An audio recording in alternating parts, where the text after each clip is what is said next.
Bienvenue dans ce nouveau numéro de PAF qui sera consacré au rapport entre la religion, la société et l'État. Question d'actualité avec la publication du rapport Sauvé sur les crimes pédophiles au sein de l'Église. Question aussi de fond, puisque quelle est la place de la religion dans une société laïque et sécularisée? Pour en parler, Florence Mercadet-Choquet, bonjour. Vous êtes avocate au barreau de Versailles et spécialiste notamment du droit du travail et de la place de la religion dans le droit du travail. Monseigneur Bruno Valentin, bonjour. Bonjour Patrice. Vous êtes évêque coadjuteur évêque auxiliaire de Versailles, et vous êtes aussi l'auteur d'un livre qui s'appelle « Rebâtir ou laisser tomber l'Église au cœur ». C'était aux éditions Emmanuel, et c'est peut-être la question que se posent beaucoup de catholiques. Est-ce qu'il faut rebâtir ou laisser tomber? On va en parler notamment après la publication du rapport Sauvé.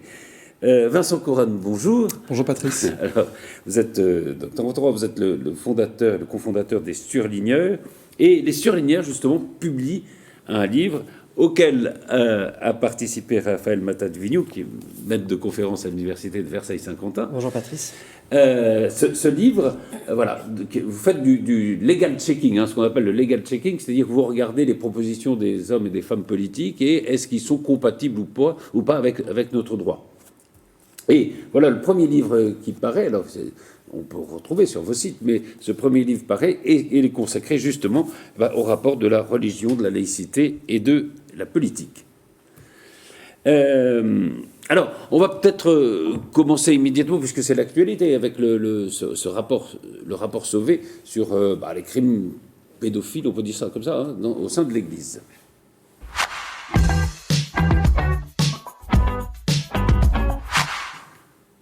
Alors, selon ce rapport, depuis 1950, entre 210 000, alors ça dépend si on prend des agressions par des prêtres ou par des laïcs qui travaillent dans les églises, ou 300 000 enfants ont été agressés sexuellement. C'est-à-dire 6% des victimes de l'ensemble de la population, c'est-à-dire qui étaient victimes d'agressions, c'est-à-dire 5,5 millions. Il y a un de vos collègues, un évêque qui s'appelle Monseigneur Le Borgne, qui dit: comment a-t-on pu ne pas voir ça? Et c'est vrai que c'est la première question qu'on s'est tous posée en découvrant ce chiffre, parce qu'il faut bien comprendre que la commission Sauvé, après 2 ans et demi d'appel à témoignages, après un travail incroyable d'analyse des archives, avait identifié 3000 personnes. Voilà. Une enquête épidémiologique en population générale sur un échantillon de 28 000 personnes, donc d'une rigueur scientifique incontestable, aboutit à ce chiffre en mode de sondage, finalement, de 216 000. Et donc, on a été saisi par cet écart, en disant, mais comment on ne peut connaître que 3 000 personnes alors que la réalité était 216 000? C'est vrai qu'on a été saisi par l'ampleur de ce qui nous a été décrit. Et donc, il y a, oui, mais c'est pas une découverte quand même, parce que c'est l'Église qui est à l'origine de ce rapport. Malheureusement, le drame de la pédocriminalité dans l'Église n'est pas une découverte, et c'est bien pour ça que les évêques ont demandé cette commission et l'ont financée, parce qu'ils savaient effectivement qu'il existait un problème. Mais on n'en soupçonnait ni l'ampleur, ni, je dirais, la gravité. On a l'impression que oui, c'est ça, que l'Église est confrontée à une question qu'elle connaissait, mais dont peut-être elle ne savait pas comment sortir elle-même. Mais en fait, c'est ça. Je crois qu'il faut prendre avec humilité et clarté les conclusions du rapport Sauvé, qui dit clairement que l'Église, elle a fait trop peu, trop tard et de manière beaucoup trop disparate. Il y a des diocèses qui sont vraiment mobilisés, d'autres beaucoup moins. Donc oui, c'est clair qu'il est temps de changer de braquet en matière de lutte contre la pédocriminalité, dans l'Église d'abord, et probablement aussi dans la société tout entière. C'est le travail désormais de la commission du juge Durand que d'analyser la masse du phénomène, les 90% des victimes, c'est-à-dire le problème de l'inceste. Le problème de l'inceste, le problème de la pédophilie. Et c'est vrai que, si on regarde alors un peu plus historiquement, la relation que la société peut avoir par rapport à ces crimes a beaucoup évolué. Je me souviens que dans la presse 68, on parlait d'éducation sexuelle des enfants. C'était pas un tabou. Alors ça fait partie des nombreuses analyses que j'ai trouvées très intéressantes, moi, dans le rapport Sauvé. C'est-à-dire qu'il montre bien que pour expliquer ces phénomènes, il y a un socle commun à toute la société, une volonté commune de ne pas voir, de ne pas savoir, et des facteurs propres à l'Église. Et il identifie bien l'articulation des deux. C'est vraiment un travail interdisciplinaire, croisant des juristes, des magistrats, des psychiatres, des anthropologues, d'une richesse exceptionnelle, ce rapport Sauvé. Est-ce que vous avez été frappé par la publication de ce rapport, Vincent, non? Ouais, ce que je trouve intéressant dans la démarche, c'est le fait que ça soit à l'initiative de l'Église, en fait, que ce rapport ait été fait, et ce qui a peut-être permis un accès à des archives, etc. Et peut-être qu'on peut dire que, effectivement, je suis d'accord avec ce qui vient d'être dit sur la richesse du rapport, qui est peut-être même unique dans les différentes enquêtes et les différentes démarches qui ont été effectuées dans le monde sur ce sujet-là. Donc, le travail en France qui a été fait sur le sujet va probablement apporter aussi une nouvelle manière de lutter contre la pédocriminalité au sein de l'Église ou d'autres confessions. Et c'est une très bonne chose. Oui. Non, j'étais parfaitement d'accord avec Vincent. Non, je suis sur la même longueur d'onde que Vincent. Effectivement, c'est le fait que l'Église ait décidé elle-même de se lancer dans ce travail d'audit interne, j'ai envie d'employer ce terme, de ce contrôle interne, est à souligner. Et comme le disait Monseigneur l'évêque, je pense également qu'à côté de l'Église, il va falloir qu'on se mette aussi à regarder ce qui s'est passé dans d'autres systèmes, c'est-à-dire par exemple les colonies de vacances. Je pense aussi à ce lieu où les enfants subissent aussi des traitements.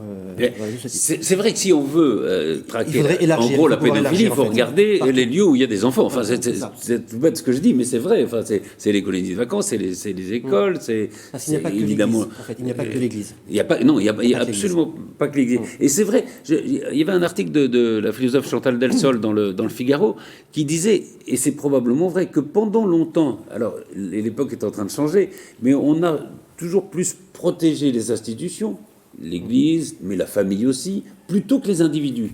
Et on est peut-être dans une période de la société où les choses évoluent et où le jugement comme ça et la vision des victimes aussi évolue. Oui, il y a un changement de perspective, qui est salutaire, parce que on ne peut pas sacrifier des vies, on ne peut pas sacrifier des personnes à l'intérêt des institutions. Aujourd'hui, à une oreille, je dirais, moderne, c'est une vision des choses qui est insupportable, et heureusement. Pardon. C'est-à-dire que maintenant, on n'est plus dans l'ère des petits arrangements. Je crois qu'il y a eu toute une période post-68 Ardes où la place de l'enfant, la sexualité était un peu particulière et aujourd'hui très répréhensible. Et donc, au fil du temps, quand on avance, on voit bien qu'on rentre effectivement dans un système d'individualisation. Et auparavant, on faisait des petits arrangements, que ce soit dans la famille, que ce soit dans l'Église, que ce soit dans différentes institutions, où on s'arrangeait pour étouffer l'affaire et faire cesser les faits. Maintenant, c'est plus comme ça, quoi. Et au sein des familles aussi. Enfin, oui, au sein des familles aussi, des amis. Je reviens justement à Chantal Delsol dans cet article du Figaro, et je parle aux juristes. Elle dit, au fond, l'intégrité de l'enfant, qui est la personne la plus fragile, est de droit naturel. Donc il faut le protéger. Donc c'est toujours un crime dans le temps et dans l'espace que de le salir. Qu'est-ce qu'en pensent les juristes de ce droit naturel de l'enfant, enfin de la protection de l'enfant en tout cas? Disons que, sans aller jusqu'à dire que c'est un droit naturel, là, on reconnaît bien là, je pense, Chantal Delsol, avec pas mal de positions qu'elle a pu prendre sur le sujet des libertés, des libertés fondamentales. Et je ne suis pas étonné qu'elle parle ici de droit naturel pour les enfants, pour la protection des enfants. Ce qu'on entend ici par droit naturel, je pense que c'est de considérer que que l'humanité aujourd'hui considère vraiment l'enfant comme ayant un intérêt supérieur et qu'il faut absolument protéger, et que cet intérêt, il l'a alors parce qu'il naît qu'il devient et qu'il est un être humain dès la naissance. Chantal Delsol considère que du coup, comme c'est naturel, c'est-à-dire qu'il a ce droit-là dès avant même sa naissance. Mais bon, ça c'est des différences de vue. Mais je pense que ce qu'elle dit ici et sur lequel on peut être, on est assez d'accord, c'est qu'il y a véritablement une importance aujourd'hui primordiale dans la place de l'enfant, qui est extrêmement protégée aujourd'hui dans nos sociétés, et c'est pas plus mal. Après, je sais pas ce que... Oui, non, mais je trouve que c'est pas choquant du tout, dès lors que l'enfant n'a pas de défense, a une admiration pour les adultes et théoriquement doit être protégé par les adultes. Et il est en construction. Et donc un enfant peut pas, déjà, s'il subit ce qu'il subit, peut imaginer que c'est de sa faute, peut imaginer que l'adulte a un pouvoir sur lui et qui ne peut pas dénoncer. Et il y a très peu d'enfants qui subissent ce genre d'horreur et qui ne disent rien, qui couvrent l'adulte. En fait, moi je dirais pas, enfin, je ne rentrerai pas dans le débat du droit naturel, mais naturel. voilà. En tout cas, pas maintenant. Qui est un Mais débat philosophique, en fait, cela même dit, si je comprends l'idée, par contre, là où je suis d'accord, c'est que l'enfant est une personne vulnérable. Oui. Et à ce titre-là, l'enfant mérite d'être protégé peut-être un peu plus, ou en tout cas que la législation fasse un peu plus pour protéger l'enfant. Voilà, c'est à ce titre de personne vulnérable. Cela étant, il y a une législation sur oui, les atteintes aux ça, personnes oui, vulnérables bien sûr. en dehors de ça, quoi. Et c'est vrai qu'on voit de plus en plus notre droit évoluer dans un sens où l'obligation de protéger l'enfant n'incombe plus seulement aux parents, mais de plus en plus à tout un tas d'autorités publiques, morales, privées, etc. Par exemple, un chef d'établissement dans une école qui aurait connaissance ou de rumeurs, quoi que ce soit, sur des maltraitances, genre de choses portées sur les enfants, a l'obligation d'agir. Il y a toute une jurisprudence de la Cour européenne des droits de l'homme là-dessus qui oblige vraiment l'État à agir pour protéger les enfants. D'agissements d'autres adultes ou même d'autres enfants. Alors justement, il y a eu une sorte de polémique qui est née sur le secret de la confession. Le président des évêques de France a semblé dire que pour les catholiques, le secret de la confession était plus fort que la loi. C'est vrai que la loi réprime quelqu'un qui a connaissance de faits d'atteinte à des enfants, d'atteinte sexuelle à des enfants, et qui ne les dénonce pas. Et le ministre de l'Intérieur, alors plus ou moins convoqué, en tout cas va voir le président de l'épiscopat français, en rappelant, lui, que la loi est plus forte que la religion. Alors peut-être on peut s'expliquer justement sur ce secret de la confession. Est-ce que pour un catholique pratiquant, le secret de la confession est plus fort que la loi ? Alors en fait, il s'agit clairement d'une formule un peu malheureuse de Éric de Moulin-Beaufort. Il en convient lui-même, sans difficulté, parce que la question fondamentalement ne se pose pas telle qu'elle, dans la mesure où aujourd'hui en France, un prêtre qui confesse, il le fait dans le cadre de la loi, qui reconnaît aux prêtres, comme à tant d'autres professions, les avocats, les médecins, un secret professionnel. Voilà. Et un secret professionnel, il faut le rappeler, qui n'est pas d'abord un droit du professionnel à se taire, mais un devoir. Un devoir. Donc, aux yeux de la loi française, c'est l'article 226 du Code pénal, un prêtre qui trahit le secret de confession, il est passible de 15 000 € d'amende et 1 an de prison. Ah bon, il y a un droit professionnel du prêtre. Mais comme tous les autres, c'est pas spécifique au prêtre, c'est le secret professionnel. Voilà. Donc dans ce cas-là, alors pourquoi la question est là. Pourquoi Darmanin dit alors la loi ? Mais non, mais c'est pour ça, si vous voulez, que il y a eu une phrase malheureuse qui ensuite. Oui. Mais pourquoi ? Parce qu'en fait, si on va au plan philosophique, en fait, d'où ça vient cette question ? Ça vient de l'articulation entre la loi et le rôle de la conscience, en quelque sorte, d'un point de vue philosophique. Parce que c'est d'abord une question de conscience, à mon avis. Mais là encore, je pense qu'il n'y a pas matière à polémique, dans la mesure où c'est une articulation d'abord qui, elle aussi, est inscrite dans le droit, et surtout sur laquelle on est tous d'accord. Je crois que chacun est d'accord pour dire que le jour où un Nelson Mandela ou un Charles de Gaulle a fait le choix de la conscience, il a sauvé même l'honneur de son pays. Donc, le fait qu'on ne puisse pas dire de manière tout à fait lapidaire « il n'y a rien au-dessus de la loi, un point c'est tout », je crois qu'en fait, si on accepte de ne pas faire des polémiques comme on aime bien les faire en France, on est assez vite tous d'accord. D'ailleurs, François Mitterrand lui-même, président de la République, parlait de la force injuste de la loi, ce qui n'est pas un qui est heureusement mot régulé. Alors, et pas au c'est quotidien, vrai que si vous voulez, moi je ne peux pas utiliser ma conscience pour décider que je ne paye pas le parc-mètre. On est bien d'accord. Non, mais vous voyez, il est évident que la loi a une dimension de valeur absolue pour tous dans l'espace du vivre ensemble et que personne, fût-ce au titre de sa religion, ne peut commencer à s'y soustraire, on est bien d'accord. Mais pour autant, en faire une sorte d'instance suprême qui viendrait jusqu'à gouverner l'espace des consciences, c'est entrer dans un système qui, d'un point de vue philosophique, qui devient totalitaire. Donc, en fait, je crois qu'on est assez vite d'accord sur ce sujet. Donc, il y a des emballements sur la base de formules malheureuses. Il faut qu'on en sorte, d'abord dans l'intérêt des victimes, parce qu'il ne faut pas qu'on perde de vue que c'est ça qu'il faut qu'on mette au centre maintenant. Alors, Juridiquement, quand même, parce que c'est intéressant d'avoir votre point de vue, c'est vrai que quelqu'un qui a connaissance d'atteinte sexuelle à des enfants est condamné pénalement, enfin ça peut aller jusqu'à 5 ans de prison, etc. Monseigneur Valentin nous dit, il y a un article qui reconnaît le droit, le secret professionnel pour les prêtres. Alors, qu'est-ce qui est plus fort, puisqu'on parle de force, là, peut-être qu'on reviendra sur ce mot de force qui peut être choquant d'ailleurs, parce que est-ce que c'est un rapport de force qu'il faut établir entre la religion justement et l'État? Mais sur ce plan juridique, il y a une réponse?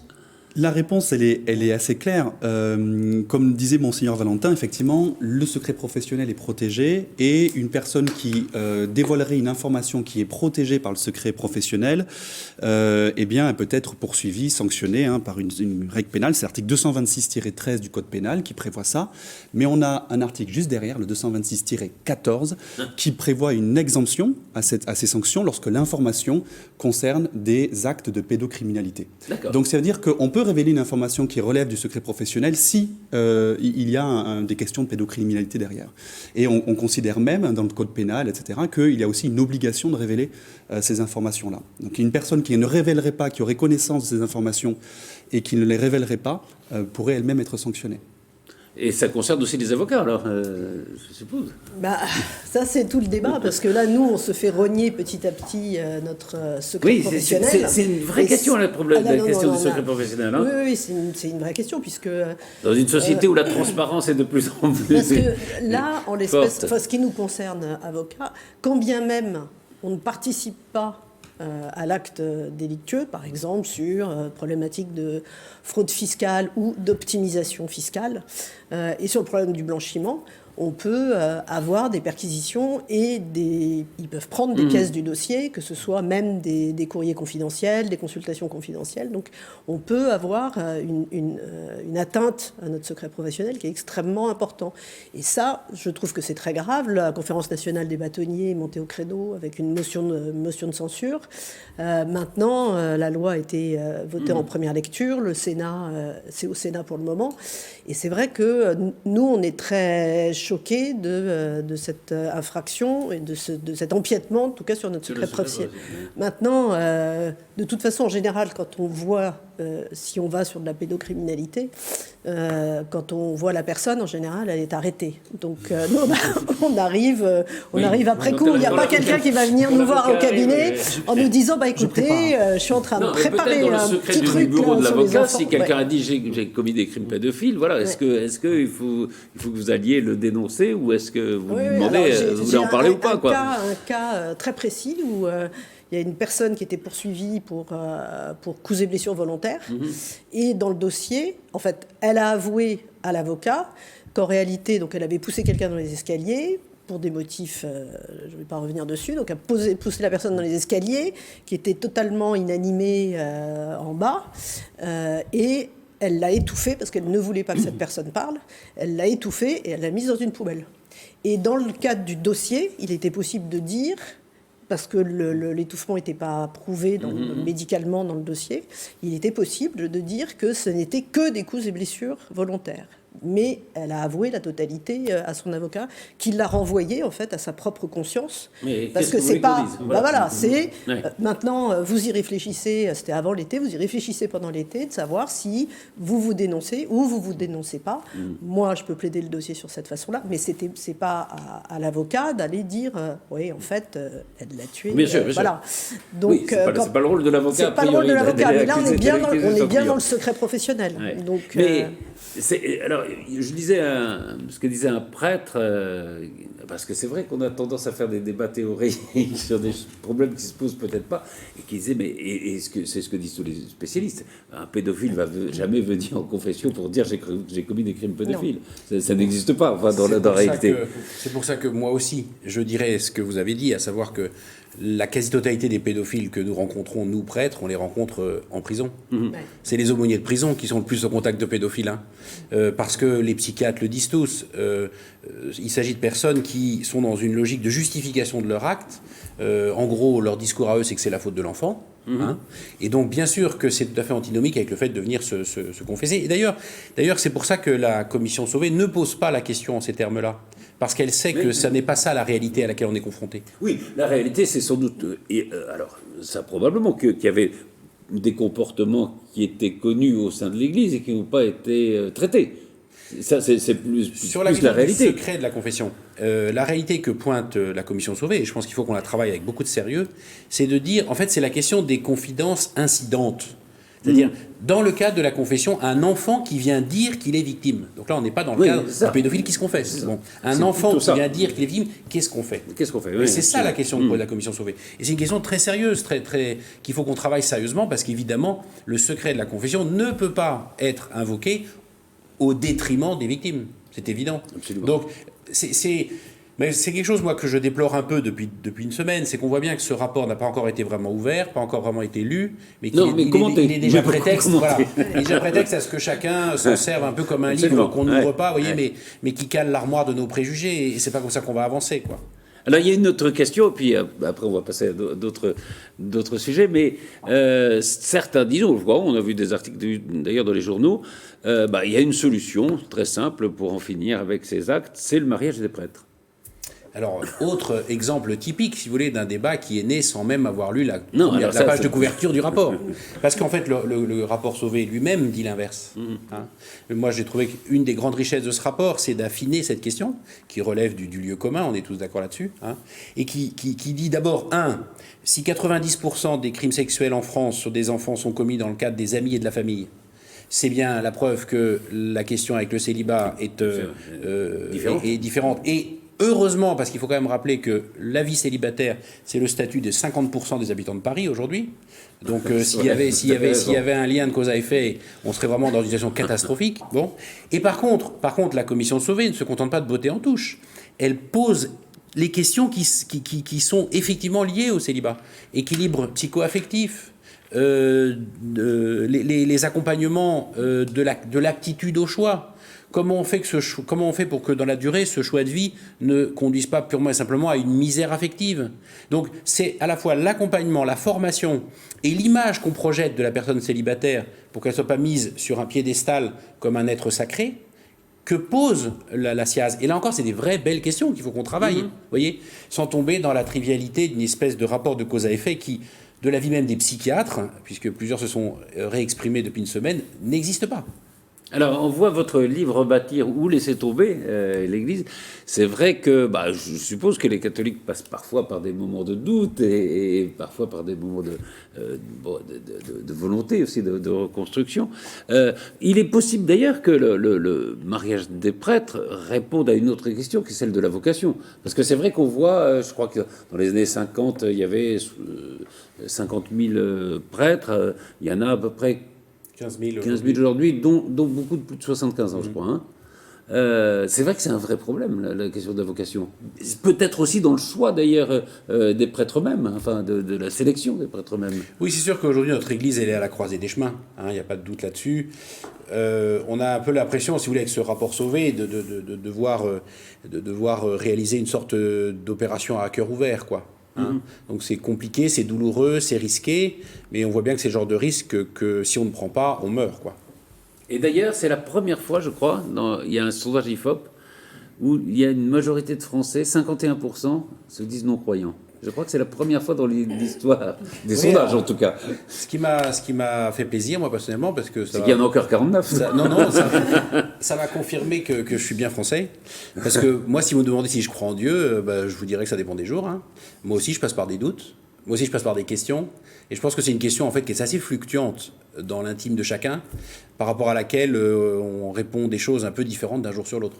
Mais dans le débat rebâtir ou laisser tomber, vous êtes plutôt pour rebâtir, je suppose. J'essaye. Ce qui m'a beaucoup touché, c'est quand même que Jean-Marc Sauvé, il a terminé son épouvantable présentation par le mot d'espérance. Voilà. Quand vous dites épouvantable, c'est... Non, non pas de enfin, épouvantable, réalité. La réalité, oui. Et par le mot d'espérance. Et moi, ça m'a beaucoup touché parce que, je veux dire, à la limite, il n'était pas obligé. Lui, c'est un haut fonctionnaire français qui n'a plus rien à prouver à personne. Il n'avait pas besoin de mettre de la pommade sur les plaies. D'ailleurs, il ne l'a pas du tout fait dans son exposé. Et donc, je me dis, voilà, si lui-même dit il y a un espace pour l'espérance, ben, il faut qu'on s'en saisisse. Alors, on va peut-être passer à une question un peu plus générale maintenant, qui est celle de la politique, de l'Église et de la laïcité. Puis, dans un troisième temps, on abordera avec le livre quelques questions précises sur le droit de la religion dans la société, ce que dit le droit. Mais d'abord, peut-être des questions un peu plus générales sur la politique, Église et laïcité.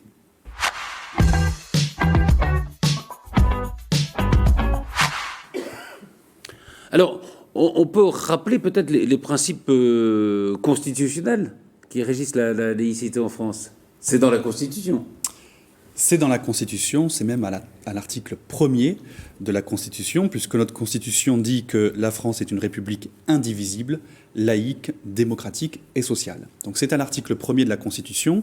Et cette laïcité, en fait, elle définit une neutralité de l'État vis-à-vis des religions. D'une part, c'est-à-dire que l'État n'est pas soumis aux religions et ne va pas guider une certaine ou favoriser une certaine religion par rapport à une autre. Et puis c'est aussi une définition de la liberté de conscience, c'est-à-dire qu'à partir du moment où l'État n'intervient pas dans les religions, que les religions n'interviennent pas dans l'État, eh bien chacun est libre de croire ou de ne pas croire. Ça, je pense que ce sont c'est quoi la définition de la laïcité, au fond? C'est la liberté de croire ou de ne pas croire. On pourrait la résumer à ça. Oui, alors après, moi, je parle sous le contrôle de Raphaël Matal-Vigno. C'est le fait que finalement la religion est en dehors du fait public, en dehors de l'espace public. C'est ça la laïcité. C'est le fait que, comme Vincent l'a rappelé, je vais reprendre ces mots, c'est que la religion n'a pas de contrôle sur l'État et que l'État n'a pas de contrôle sur la religion ou sur l'absence de religion, justement. C'est ne pas favoriser l'une ou l'autre et c'est ne pas empêcher les croyants de pratiquer leur culte. C'est ça la laïcité. Je reviens, je vous laisse la parole dans un instant, mais je reviens à justement l'inscription de la laïcité dans la Constitution. Quand on voit par exemple Xavier Bertrand dire il faut mettre la laïcité dans d'autres constitutions, ben, c'est pas sur le même plan que la liberté ou la fraternité, ben, ça sert à rien. Il voulait lui la mettre dans la devise, dans liberté, la devise. Égalité, fraternité, laïcité. Mais en réalité, ça aurait peut-être une portée symbolique, mais ça n'aurait pas de portée juridique particulière, parce que la devise, elle est dans la Constitution, elle est protégée par le Conseil constitutionnel, et la laïcité est aussi dans la Constitution et aussi protégée par le Conseil constitutionnel. Donc c'est simplement ce que proposait Xavier Bertrand, de l'affichage ou du symbole, mais pas du tout, mais sans aucune conséquence juridique sur notre capacité à mieux protéger la laïcité ensuite derrière, à être peut-être plus intolérant sur l'affichage des religions. Ça n'aurait aucune influence. Monsieur Valentin, il y a plusieurs périodes, enfin dans les rapports historiques, si on veut, entre la laïcité et les religions et l'État. Il y a eu des tensions en 1905, évidemment. Il y a eu une sorte de grand apaisement, au fond, après la Deuxième Guerre jusqu'aux années 80. Il y a peut-être la loi Savary en 85 qui a mobilisé beaucoup, notamment dans l'enseignement catholique. Et puis, on a l'impression que cet apaisement aujourd'hui n'est plus là, qu'on est un peu à nouveau dans, je dirais pas la guerre, mais dans l'affrontement. Alors c'est vrai qu'il y a eu des phases chaudes, des phases d'apaisement. La grande phase d'apaisement, il ne faut pas l'oublier, c'est la guerre de 14. Voilà. Parce que dans la guerre de 14, les curés comme les bouffeurs de curés se sont retrouvés dans les mêmes tranchées. Et ça a eu un effet très important sur la cohésion de la nation au sortir de la guerre. Bon, n'empêche qu'effectivement, ça reste une passion française, qui d'ailleurs n'est pas complètement compréhensible dans son côté éruptif par nos voisins étrangers. Il y a 15 jours, on a passé 2h30 avec le pape, les évêques d'Île-de-France, on était en visite à Rome, on a passé 2h30 avec lui, on a beaucoup discuté, et il nous a pas caché que ce côté éruptif de la laïcité française, il a du mal à le comprendre. Bon, il voit pas pourquoi on aime tant s'empoigner sur le sujet. Bon. Au-delà de tel ou tel événement historique, celui qui a été le grand artisan de l'apaisement du débat, c'est le Conseil d'État. le Conseil d'État maintient avec beaucoup de sagesse une interprétation de la laïcité qui est vraiment dans la ligne de celle d'Aristide Briand en 1905. Et il l'a encore fait à l'occasion des confinements, sur la question des recours que nous avions introduits à propos des quotas dans les églises et tout ça. Il ne nous a pas toujours donné satisfaction quant à nos recours, mais il a redit en quoi consistait la laïcité, dans le sens de ce qui a été dit. Et le Conseil d'État, moi je souhaite que ça puisse continuer, est vraiment l'artisan par sa jurisprudence d'une laïcité sage, et à laquelle nous, aujourd'hui, évidemment, on est très attachés. Enfin, je veux dire, objectivement, dans le principe juridique tel que vous l'avez formulé, vous ne trouverez pas un évêque catholique, pas un prêtre catholique pour se dire en désaccord avec cette vision des choses. Raphaël Matta-Duvigneau, vous êtes d'accord avec cette analyse sur le Conseil d'État, Oui, et justement, ça me fait sourire parce que c'est la preuve que finalement le Conseil d'État et la juridiction administrative servent à quelque chose. Parce que dans les débats juridiques, notamment il y a une guerre entre les privatistes et les publicistes, bon, je ne rentre pas dans le débat, mais souvent le Conseil d'État est considéré comme étant à la botte du gouvernement et comme étant une juridiction favorable au gouvernement et à l'exécutif. Et on voit régulièrement que finalement le Conseil d'État sait faire la part des choses et arrive justement, vous avez dit une laïcité sage, moi je dirais aussi une laïcité ouverte, adaptable et modulable finalement, en fonction des intérêts, en fonction de la situation, le Conseil d'État ou le juge administratif de manière générale est capable de faire la part des choses et de savoir quand est-ce qu'il doit y avoir une laïcité, je dirais, stricte, et quand on peut moduler, c'est-à-dire adapter les situations aux circonstances de l'espèce, comme on dit. Donc effectivement, le Conseil d'État arrive à réguler et permet de réguler les choses. Et Vincent ? J'ajouterais, je suis tout à fait d'accord avec ce que viennent de dire Monseigneur Valentin et Raphaël Matta-Duvigneau sur l'exemple des crèches de Noël dans les mairies. L'article 28 de la loi 1905 sur la séparation des rappelons, il y a des maires qui veulent faire des crèches et certains disent ben non, c'est un endroit public, donc on ne va pas faire de signes religieux dans cet endroit public qu'est la mairie. Hein. Et si on lit la loi 1905 sur la séparation de l'Église et de l'État, interdiction de mettre des symboles religieux sur tout monument ou espace emplacement public. Interdiction. Le Conseil d'État a dit que pour les crèches, il pouvait y avoir une autorisation d'émettre si elles n'ont pas de signification religieuse particulière. Donc c'est une sorte, comme le dit Raphaël ou comme le dit Monseigneur Valentin, de laïcité effectivement apaisée, plus apaisée, oui. conciliante, qui permet de concilier à la fois tradition, mais aussi nécessaire séparation. Pardon, oui. Oui, je me permets juste d'intervenir parce qu'il y a une jurisprudence justement du Conseil d'État, alors là j'ai perdu la date, mais très récente, dans laquelle il y a eu un recours, C'était une ville qui a choisi des emblèmes religieux pour le blason de la ville. Donc il y a eu un recours et le Conseil d'État a considéré que les éléments religieux qui figuraient dans le blason étaient plutôt relatifs à l'histoire de la ville, de la culture de la ville, et donc finalement ça ne portait pas atteinte à la laïcité et que cette ville-là pouvait très bien arborer un signe religieux dans son blason. Donc voilà, c'est justement cette régulation. Là vraiment, voilà, il y a au fond, la réalité l'emporte sur l'idéologie. Oui. Mais justement, on avait parlé avec vous au moment de la loi sur le séparatisme, il y a eu une inquiétude quand même de l'Église. Peut-être parce qu'on la mettait sur le même pied que d'autres religions qu'on voulait peut-être, non pas attaquer, mais enfin mettre au pas sans le dire. Notre inquiétude, elle était de l'ordre de la philosophie du droit, en fait, si on résume les choses. C'est-à-dire que la lecture que nous continuons à faire de cette loi, c'est qu'elle tire la laïcité vers un esprit néo-concordataire. Voilà. C'est-à-dire qu'on n'est plus tout à fait dans ce qui a été dit précédemment. Alors le concordat, il faut peut-être le concordat, si vous voulez, c'est le régime qui était avant 1905 et dans lequel les évêques et les prêtres étaient des fonctionnaires du ministère de l'Intérieur. C'est Napoléon. Voilà. C'est Napoléon avec le pape Pie VII et ça a organisé la question religieuse en France pendant un siècle. Donc c'est quand même une réalité juridique qui subsiste encore aujourd'hui en Alsace et en Moselle. Bon. Donc le régime était, en fait, voilà, les ministres des cultes sont des fonctionnaires du ministère de l'Intérieur, et donc un évêque qui avait fait une homélie qui avait déplu était convoqué au ministère de l'Intérieur parce qu'il était fonctionnaire du ministère de l'Intérieur. D'accord. Donc quand on voit ces dernières heures l'AFP titrer que Éric de Moulin-Beaufort est convoqué par le ministère de l'Intérieur, on se dit mais en fait on est revenu à quel régime, vous voyez, on est revenu à quel régime. Frémir, ça. Et au-delà de la pirouette. Vous voyez, il y a dans les dernières dispositions qui ont été prises, on en avait parlé ensemble ici, des éléments qui reviennent dans ce sens-là. Alors, on ne passe pas du tout au rien, mais demander au diocèse, tous les 5 ans désormais, de revenir vers le préfet pour obtenir un agrément pour continuer à fonctionner comme diocèse, puisque ça, désormais, c'est dans la loi, ça nous semble, si vous voulez, une sorte d'inflexion de la laïcité qui n'est pas justifiée. Alors, on est en train de discuter, on nous dit non mais vous inquiétez pas, ça sera par un simple courrier. N'empêche que, qu'est-ce qu'ils font dans laïcité?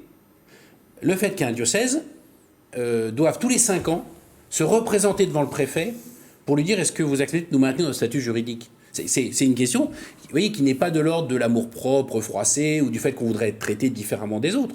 C'est juste, on dit, voilà, la laïcité, c'est un cadre clair qui a été reformulé, il faut s'y tenir. Vous voulez commenter ça? Alors, juste peut-être pour préciser, alors sauf erreur de ma part, mais les associations diocésaines bénéficient de certaines, alors par le biais de l'agrément, bénéficient de certaines dispositions, notamment fiscales. Par exemple, je prends juste. Donc, obtenir, ça c'est le point de vue du juriste, hein, demander, en tout cas retourner devant l'administration tous les 5 ans, tous les 4 ans, pour obtenir de nouveau l'agrément, je n'y vois rien de choquant. Parce que, par exemple, dans les associations sportives, je fais juste un parallèle, les fédérations françaises de sport, elles sont, tous les 4 ans, elles repassent devant le ministère des Sports pour obtenir l'agrément, et notamment pour obtenir ce qu'on appelle la délégation de service public. Donc, d'une certaine manière, et ça, beaucoup d'associations le font. Donc, puisque les diocèses sont des associations, je ne vois pas, mis à part, je comprends votre point de vue, hein, ça, il n'y a aucun problème, mais sur le plan juridique, je ne vois pas quel serait l'obstacle qu'une association qui bénéficie d'un certain nombre d'agréments, d'autorisations administratives, puisse retourner devant l'autorité administrative pour obtenir justement ces autorisations, ces agréments. Il n'y a pas je ne pense pas qu'il y ait d'atteinte à la laïcité ou d'atteinte à la liberté d'exercer le culte. Alors, mais est-ce que, pardon, on va d'atteinte, oui. d'inflexion, oui, qui nous semble dénaturer un peu les choses, mais je pourrais donner, si vous voulez, d'autres exemples. C'est-à-dire que cette loi donne aussi des pouvoirs de police sur le contenu des prêches, qui là encore interroge. Évidemment, on est tous d'accord sur les questions de sécurité publique, sur les questions de cohésion nationale, mais est-ce que c'était vraiment le bon moyen que de mettre en place, pour dire la même chose avec un autre vocabulaire, une espèce de laïcité du soupçon? Moi, je pense que non. Je pense que c'est contre-productif. Et la question, c'était est-ce que ça ne concerne pas que les associations qui ont une délégation de service public? Ce que vous disiez où il fallait tous les 4 ans? Non, pas que.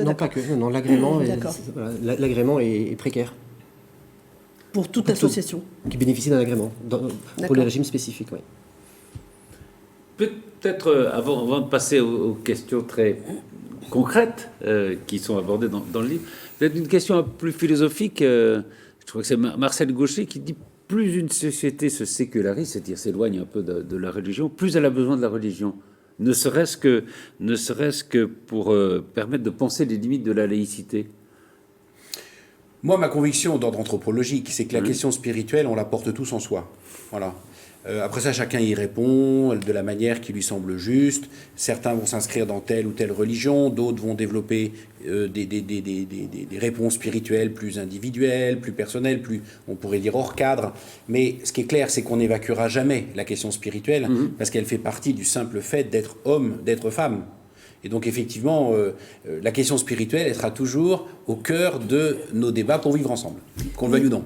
Mais du coup, il y a quand même une grande fracture entre l'Église et les... Enfin, une fracture pour certains entre l'institution de l'Église et les pratiquants, puisqu'on voit qu'il y a de moins en moins de pratiquants. Ce qui peut peut-être expliquer qu'il y ait peut-être moins en moins de prêtres. Mais il y a eu une fracture qui fait que les gens désertent, mais se créent des communautés justement liées à leur foi, qui peut être en dehors diverses, de l'Église, vous voulez dire, hein, mais en dehors de l'Église. Donc il y a aussi, j'imagine que vous réfléchissez bien évidemment sur ce sujet-là, mais une fracture qui est intervenue au fil des années, entre les années 50 et aujourd'hui, où on voit toutes les études et les statistiques qui démontrent qu'il y a de moins en moins de pratiquants. Oui, c'est sûr que dans une société, dans une culture de plus en plus fluide, où les gens s'inscrivent de moins en moins dans quelque institution que ce soit. Regardez l'état des partis politiques aujourd'hui. À 6 mois des élections présidentielles, c'est plutôt pas une bonne nouvelle. Bon. Mais dans ce contexte de fluidité des engagements et des appartenances, il est évident qu'une église qui se penserait comme une sorte de caserne apte à enrégimenter tous ses fidèles n'a plus d'avenir.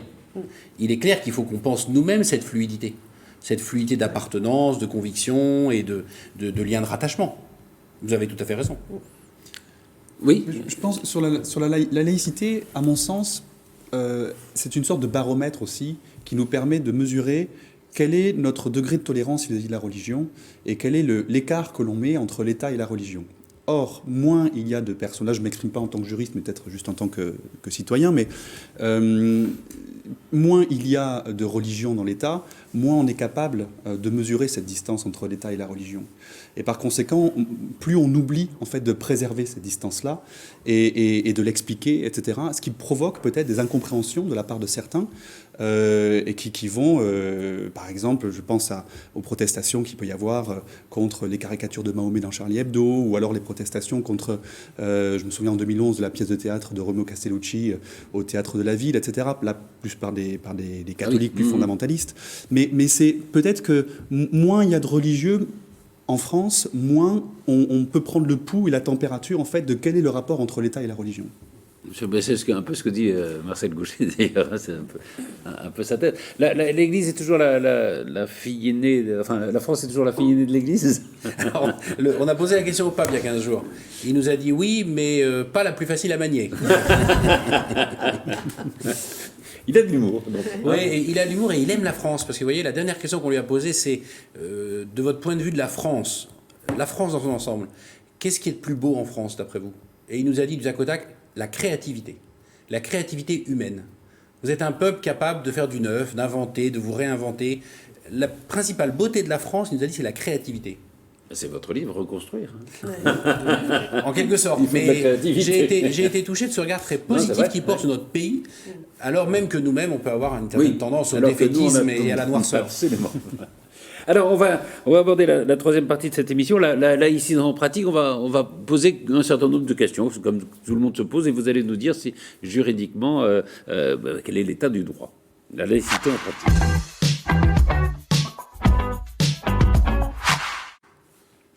Alors, par exemple, il y a une question qui se pose sur le port du voile. Est-ce qu'on peut licencier une femme qui porte un voile, par exemple? Bien, peut-être vais-je intervenir. Et est-ce qu'il y a une différence entre le public et le privé? Alors oui, bien sûr, il y a une différence entre le public et le privé, mais le principe, alors dans le public, c'est interdit strictement, puisque là, on est dans la laïcité pure et dure. Dans le privé, le principe, c'est qu'on ne peut pas venir dans une entreprise avec un signe ostentatoire religieux. Par exemple, quelqu'un qui viendrait avec une croix comme la vôtre, l'employeur, elle est belle, oui. L'employeur pourrait demander à ce qu'elle soit retirée. S'agissant du voile, il y a plusieurs principes qui ont été posés par la jurisprudence, que ce soit la Cour européenne de justice et la Cour de cassation qui suit les principes posés par la Cour européenne de justice.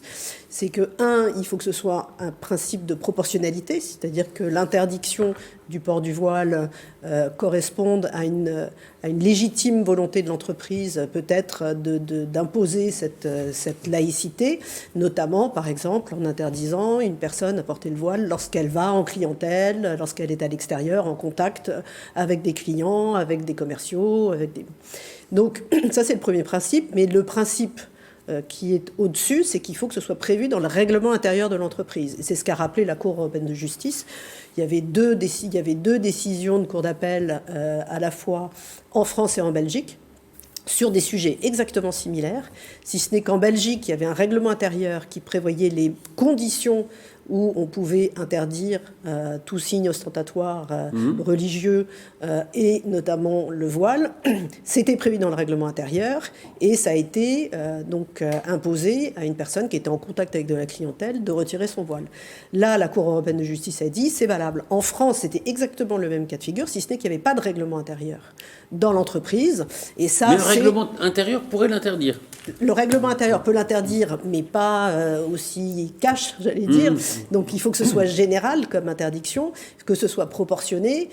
Et la loi El Khomri a donné le mode d'emploi. Je veux dire, elle a exactement défini ce qui devait être dans le règlement intérieur. À la limite, il suffit de faire un copier-coller du paragraphe qui est dans la loi El Khomri pour le mettre dans le règlement intérieur. Et ensuite, c'est pas n'importe quelle entreprise. Une entreprise où il n'y a pas de contact avec la clientèle, on ne peut pas interdire le port du voile à l'intérieur de l'entreprise. Après, il y a un principe aussi de santé-sécurité. C'est-à-dire que quand bien même on est toujours dans le sein de l'entreprise, si quelqu'un a un voile qui travaille, une jeune femme qui travaille sur une machine qui pourrait embarquer son voile, là on peut lui interdire.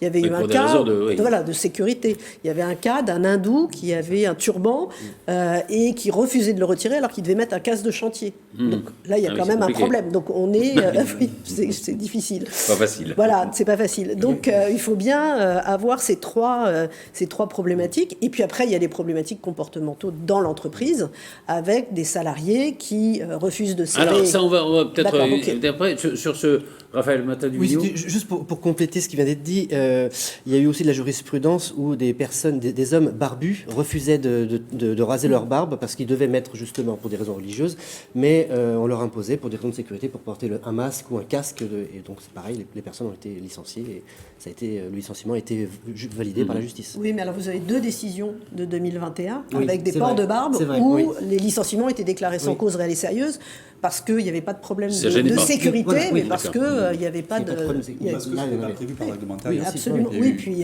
et puis même, c'est une barbe, il n'y avait pas de... Sauf si on en fait... Monseigneur, est-ce qu'il y a chez les croyants, chez les catholiques, pardon, est-ce qu'il y a des questions qui vous reviennent sur la manifestation de ces convictions, de sa croyance dans des entreprises? Ou est-ce que... Non, pas vraiment, parce que sur ces questions de prescription, je dirais, visibles, prescription vestimentaire, prescription alimentaire, la tradition catholique est sur une ligne assez différente, objectivement.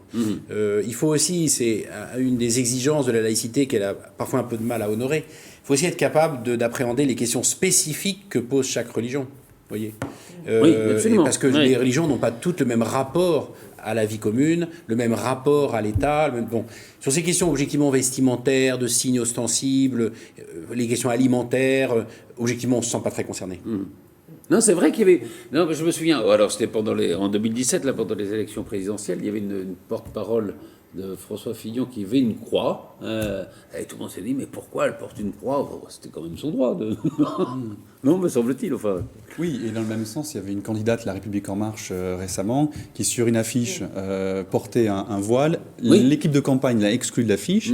Et là, certains ont dit c'est discriminatoire. Et là, pour le coup, non. L'équipe de campagne, un parti politique fait ce qu'il veut. La laïcité ne s'y applique pas. Je reviens au voile. Il y a eu l'affaire Babilou, enfin de la crèche de Chanteloup-les-Vignes. Là, on était... Alors, on n'est pas dans le public, mais dans une concession de service public, je suppose, c'est ça? Juridiquement, non. C'était une crèche, oui, c'est ça. C'est privé.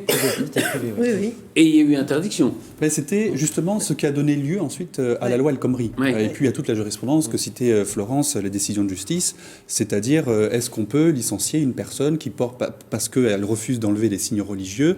Et là, il y a eu pas mal de divergences entre les juges, etc. Et donc, il a fallu la loi El Khomri, puis des décisions de la Cour de justice de l'Union européenne qui ont dit, comme le disait Florence tout à l'heure, une entreprise peut interdire de porter des signes religieux si c'est justifié pour des raisons de sécurité et de relation avec le public et que c'est prévu par le règlement intérieur. À partir du moment où on a ces deux conditions, on peut très bien interdire de porter des signes religieux et licencier s'ils refusent de les retirer. Je vais justement à la loi El Khomri parce qu'il y avait beaucoup de rumeurs justement sur cette loi et ça a été repris par certaines déclarations politiques. On disait qu'elle interdisait aux chefs d'entreprise de limiter les manifestations des convictions et des pratiques religieuses des salariés. C'est le contraire. C'est le contraire. C'est tout à fait le contraire. Ouais. Non, mais on l'a beaucoup entendu ça. Oui, Marine Le Pen notamment a beaucoup diffusé cette information-là. C'est totalement le contraire. Alors pour une avocate en plus de formation, c'est quand même problématique de dire ça. Elle n'est pas à une déclaration fausse près. Voilà. Les manifestations des signes religieux à l'école, par exemple, ça vous pose un problème ou la non-manifestation plutôt? Non, encore une fois, vous savez, sur ces questions, nous, on est guidés par une phrase du Christ dans l'Évangile qui dit « C'est à l'amour que vous aurez les uns pour les autres qu'on vous reconnaîtra comme mes disciples. » Bon, donc nous, en fait, on est guidés par un texte, et malheureusement, on est loin de le mettre en œuvre, qui nous dit que notre signe ostensible, ça doit être l'amour qu'on a pour les autres. À partir de là, vous comprenez bien que des questions de vêtements, de croix qu'on porte ou qu'on porte pas, de signes qu'on met ou qu'on met pas, nous apparaissent secondes. franchement, seconde. Ce qui nous semble beaucoup plus important, c'est ce qui est de l'ordre du respect des consciences et de l'apprentissage au vivre ensemble. Là, on a un vrai débat. C'est-à-dire, comment faire de l'école publique, et de nos écoles catholiques tout autant, des lieux d'apprentissage du vivre ensemble. Comment est-ce qu'on introduit les jeunes dans un rapport intelligent à la religion de l'autre? Là, pour nous semble la vraie question, qui n'est pas du tout de l'ordre de savoir si la médaille de baptême, elle doit être portée sur le pull ou sous le pull, qui est d'un autre ordre, à mon avis. Qu'est-ce qui fait d'ailleurs que des religions ont plus besoin de signes ostentatoires que d'autres, à votre avis? Je ne sais pas si c'est de l'ordre du besoin, je pense que c'est de l'ordre de la tradition. La tradition. Vous voyez, c'est la tradition culturelle, parce qu'il y a beaucoup de culturel derrière tout ça. Les musulmans eux-mêmes débattent pour savoir si le voile est religieux ou s'il ne l'est pas. S'il n'est pas plutôt culturel. Il y a beaucoup de culturel derrière ça. Mais il y a beaucoup de culturel, absolument. Et d'interprétation. Justement, il y a eu un grand débat sur les mères de famille qui accompagnent les enfants dans les sorties scolaires. Ça dit non, elles ne peuvent pas porter de signes ostentatoires, notamment de voile. Enfin. Alors, le débat existe, le débat n'est toujours pas tranché. Il y a plusieurs questions qui se posent. La première, c'est comment qualifie-t-on les parents? En fait, quelle est la qualité juridique des parents? Est-ce qu'on peut leur appliquer la laïcité ou pas? Alors, il faut repartir sur la loi de 2004 qui interdit aux enfants, aux usagers du service public de l'éducation de porter les signes justement ostensibles. Et quid des parents? Alors, il faut savoir aussi que font les parents. Si les parents accompagnent les enfants en sortie scolaire, ils sont considérés, maintenant je fais état de la jurisprudence actuelle, ils sont considérés, alors c'est source de débat, ils sont considérés comme étant des usagers indirects du service de l'éducation nationale, et donc par conséquent, les parents peuvent, en tout cas les mères, peuvent porter le voile, à condition, ça c'est la base. Ensuite, le chef d'établissement peut leur demander, à ces mères, pour des raisons liées à l'ordre public, à la tranquillité, peuvent leur demander de retirer. Elles le font ou elles ne le font pas. Bon. Après, il y a il ne peut pas leur imposer. Il peut leur demander, mais pas imposer. Sauf si le refus causerait un trouble à l'ordre public. Dans ce cas-là, le chef d'établissement serait en droit de leur interdire la sortie scolaire. Vous voyez tout l'enchaînement. Après, il y a aussi le principe de réalité. Dans certains établissements, on ne peut pas faire autrement. Le chef d'établissement doit faire avec. Bon, ça, c'est un premier point. Un autre point, c'est quid des mères qui viennent assister à une réunion parents-prof à l'école. Là, elles ne sont plus considérées comme des usagers du service public, elles sont considérées comme simplement les parents des enfants, et donc là, elles peuvent venir voiler, il n'y a aucun problème. Il y avait une autre chose et que j'ai oublié. Est-ce que la question, parce que je me souviens, la question juridique aussi, c'était de les considérer, c'est ce qu'avait dit Emmanuel Macron, il dit ce sont des collaboratrices occasionnelles du service public, donc elles sont soumises à la laïcité. Oui, alors pour l'instant, la jurisprudence a refusé de les qualifier de collaborateurs occasionnels du service public, parce que bon, ça entraînerait d'autres questions juridiques, notamment sur la question de la responsabilité si jamais elles avaient un accident, par exemple, au cours d'un trajet. Et vous aviez relevé dans votre livre sur une femme voilée qui avait participé à une réunion à la mairie du conseil municipal et où il y avait eu tout un esclandre sur cette problématique-là. Et en fait, elle pouvait garder son voile. Oui, tout à fait. Parce qu'elle était là comme citoyenne. Et c'est pas parce qu'elle était à l'intérieur d'une mairie que... Exactement. Un usager des services publics peut aller dans les services publics avec ses signes religieux et on n'a pas à lui demander de les retirer. Ce sont les agents, qui doivent... Tout à l'heure, vous abordez la question de salariés qui ne veulent pas serrer la main à des femmes, par exemple. Oui, alors il y a eu plusieurs cas. C'est des salariés qui viennent, des salariés qui viennent, serrent la main des hommes et refusent de serrer la main des femmes. Où il y avait eu un cas aussi d'un salarié qui a refusé de monter dans un bus parce que le trajet d'avant avait été fait par une femme et il ne voulait pas s'asseoir sur un fauteuil où avait été assise une femme. Donc là, on est aussi sur autre chose, qui est de la discrimination homme-femme. Ça, c'est le biais dans lequel on peut rentrer et ne pas se mettre sur la problématique religieuse. Donc là, il y a des textes qui sont extrêmement clairs. Alors, je pense qu'il faut avoir un minimum de pédagogie, notamment sur je refuse de serrer la main. Et j'avais un client qui avait eu ce problème-là, et où il a demandé aux salariés, finalement, de ne serrer la main à personne. Ah, oui. Et donc, en ne serrant la main à personne, mais il s'adressait aux femmes, il pouvait parler avec elles. C'était pas de l'exclusion, c'était juste. Et donc, finalement, il a serré la main à personne et le problème est rentré dans l'ordre. Donc, il y a peut-être aussi des solutions alternatives, plutôt que de rentrer direct dans le dur, si je puis dire, et de licencier ce salarié parce qu'il fait de la discrimination homme-femme. Il y a d'autres moyens que de rentrer aussi dans le religieux. Après, l'autre problème sont les prières. On rejoint ce que vous disiez, Monseigneur, tout à l'heure, c'est-à-dire que on le voit, hein, de ces problèmes qu'on appelle des problèmes de rapport de religion à l'État sont au fond des problèmes plus culturels que religieux. Oui, et même là, pour le dernier exemple que vous avez donné, des problèmes éducatifs. Éducatifs, oui, absolument. Oui. Non, c'est vrai qu'on met sur le dos de la religion des choses qui, au fond, la discrimination, les peurs, les uns vis-à-vis des autres, c'est même pas d'ordre culturel, c'est de l'ordre éducatif, ça. Bien sûr. Et comme l'employeur l'a vu quand même plusieurs fois en disant, mais en essayant de dire que c'est un problème effectivement éducatif et qu'il faut qu'il serre les mains des femmes. Et là, il était buté, il en était hors de question. Donc ça s'est résolu autrement, parce que c'était un bon élément, il travaillait bien, enfin bon, il n'y avait pas de raison de l'exclure de l'entreprise en dehors de ce problème éducatif. Et donc ça a été résolu comme ça. Et alors l'autre problème sont les prières en entreprise, ce qui pose difficulté. Parce que les catholiques peuvent prier sans que c'est tout à fait intérieur, sans qu'il y ait de manifestation extérieure. Et des tas de clients ont été sollicités pour qu'il y ait une salle de prière ou un endroit pour prier. Et ça, c'est très, très compliqué à mettre en œuvre parce que si on dit oui, après, il va y en avoir d'autres croyants qui peuvent venir réclamer également une salle pour telle et telle religion. Et donc, mais là aussi, on peut peut-être trouver des solutions. Non. Il y a une chapelle au Conseil d'État. Quand même. Ah oui, il y a beaucoup de chapelles dans les... Et à l'Élysée. Et à l'Élysée. Et à l'histoire des lieux. Et à l'Académie française, et enfin, à beaucoup de lieux. Pour conclure, pardon, ce qui nous reste à même pas une minute, mais vous parliez d'espoir après le rapport Sauvé. Quel est l'espoir que peuvent avoir des croyants et des catholiques aujourd'hui ? Je crois vraiment que la vérité rend libre, parce que c'est un principe qui est écrit dans l'Évangile, et donc ce travail de vérité, il est vraiment douloureux et dur à recevoir, parce que la première chose qu'il provoque en nous, c'est de la honte. Objectivement, c'est quand même le sentiment qui domine depuis une semaine. Mais moi, je crois qu'il peut être bienfaisant. Merci infiniment.